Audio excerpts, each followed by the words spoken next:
Demi terciptanya keamanan di wilayah Bali, Prajuru Banjar, desa, pecalang, dan pemuda desa, serta seluruh masyarakat diharapkan ikut berperan untuk menjaga keamanan. Bendesa Agung MUD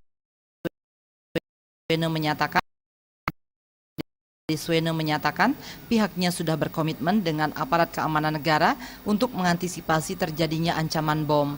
Selain itu, pihaknya sudah menghimbau di setiap banjar dan desa bahwa keamanan bukan tanggung jawab dari aparat keamanan saja, namun tanggung jawab seluruh masyarakat.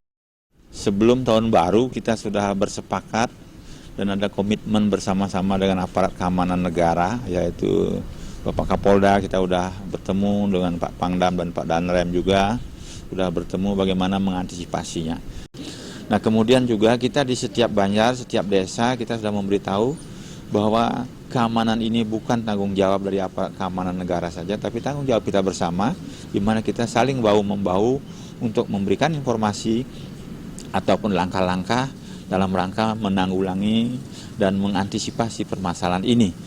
Terutama sekali menjelang katakanlah sekarang ini sudah mendekati Hari Raya Galungan, Hari Raya Kuningan, dan juga Nyepi yang akan datang.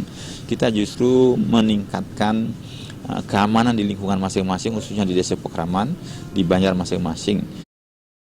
Jero Gede Swene juga menambahkan pihaknya sudah sepakat untuk menggunakan pecalang sebagai pengamanan tradisional yang dimiliki oleh desa Pekraman untuk menjaga keamanan di setiap banjar dan desa.